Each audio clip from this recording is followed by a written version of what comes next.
Sun TV வந்து பொங்கலுக்கு என்ன பண்ணுறாங்க, அவங்க பயங்கரமான ஆள். அதாவது யாருமே சன் டிவி பார்க்காதீங்கன்னு சொல்லியிருக்கேன். திமுகவை பிடிக்காதவர்கள் யாருமே சன் டிவியை பார்க்காதீங்க. இப்போ விஜய் ரசிகர்களுக்கு வந்துடுச்சு. என்ன பண்ணுறாங்க, விஜயுடைய படம் ஜனநாயகன் முன்னாடியே ரிலீஸ் ஆகுது. ஏற்கனவே உங்கள்கிட்ட சொல்லிட்டோம், 10ஆம் தேதியே, 9ஆம் தேதி. ஸோ இவங்க என்ன பண்ணிட்டாங்க, அதுக்கு எதிராக பராசக்தியை கொண்டாந்து இந்த படத்தை தோக்கடிக்கணும் அப்படின்ட்டு 10ஆம் தேதி ரிலீஸுன்ட்டாங்க. ஸோ இப்போ என்ன ஆகுது, 14ஆம் தேதி பொங்கல் அன்றைக்கி பயங்கர ஹவுஸ்ஃபுல்லாகும் எல்லா படமும். சன் டிவி அதை கெடுக்கணும். சமீப காலமாக என்ன பண்ணுறாங்கன்னா, சன் டிவியில் விஜய் பாட்டே போடுறதில்ல. அந்த கேடிவியில் படம் போடுற எல்லா படத்துலேயும் விஜய் படம் ஒன்று கூட போடுறதில்ல. விஜய் ரசிகர்கள் நல்லா நோட் பண்ணிக்கோங்க. விர்ச்சுவல் வேரியர்ஸ் ஐடியில் இருக்கீங்கள, நல்லா நோட் பண்ணிக்கோங்க. சன் டிவி உங்கள் தலைவர் படத்தை பாய்காட் பண்ணுறாங்க, போடவே மாட்டேங்கிறாங்க. அது புகார் வந்துடுச்சு.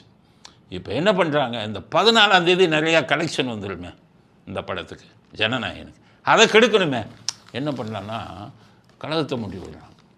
14ஆம் தேதி சன் டிவியில் இதில் 14ஆம் தேதி அஜித் நடித்த மங்காத்தா படத்தை ரிலீஸ் பண்ணுறாங்க, ரீரிலீஸ்.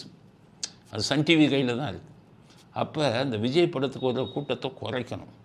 ஒரு பக்கம் பராசக்தி, இன்னொரு பக்கம் அன்றைக்கி அஜித் படத்தை ரீரிலீஸ் பண்ணால் அஜித் ரசிகர்கள் யாரும் அங்கே போகாமல் இங்கே வந்துடுவாங்க. எவ்வளோ கெடுதல் பண்ணுறாங்க.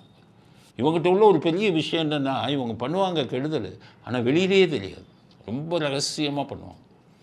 அதனால் கலாநிதி மாறன் ஸ்டாலின் அவர்களுடன் கைகோர்த்து, உதயநிதி அவர்களுடன் கைகோர்த்து, ஏன்னா சினிமா உலகமே அவங்க 2 பேர்கிட்ட தானே இருக்குது, ரெஜ் என்டியும் சன் பிக்சர்ஸையும், அந்த படத்தை ஓட விடக்கூடாது என்பதற்காக ஒரு பக்கம் பராசக்தியும் ஒரு பக்கம் இதையும் கொண்டு வராங்க. அஜித்துடைய மங்காத்தா. அஜித் ரசிகர்களுக்கு சொல்கிறேன், உங்கள் அஜித்துக்கு இவங்க பண்ண கெடுதல் மாதிரி யாருமே பண்ணதில்லை. அவர் பயமுறுத்தினாங்க. கருணாநிதி முதல்வராக இருக்கும்போது அந்த கூட்டத்துக்கு வரலைன்னா மூஞ்சியில் ஆசிட் ஊற்றுவன்லாம் பயமுறுத்தினதாக இப்போ செய்தி வந்தது. அஜித்தே மீட்டிங்கில் என்ன பயமுறுத்துகிறாங்கன்னாலே ரஜினிகாந்த் எந்திரிச்சுன்னு கைதிட்டினார். ஏன்னா அவரையும் பயமுறுத்தியிருப்பாங்கன்னு நினைக்கிறேன். இப்படி அஜித்தை பயமுறுத்திய இவர்கள் ரிலீஸ் செய்யும் உங்கள் அஜித் படத்தை 14ஆம் தேதி பார்க்காதீங்க. அது நீங்கள் எத்தனை தடவை டிவியில் பார்த்த படம். நீங்கள் போய் ஜனநாயகனுக்கு ஆதரவு கொடுங்க. ஏன்னு கேட்டிங்கன்னா, விஜயும் அஜித்தும் நண்பர்கள். அதனால் நீங்கள் இவங்களை இது பண்ணிட்டு அது விஜய்க்கு எதிராக போகாதீங்க. மங்காத்தால் ஏற்கனவே பார்த்த படம். அதனால் உங்கள் ஆதரவை ஜனநாயகனுக்கு கொடுங்க.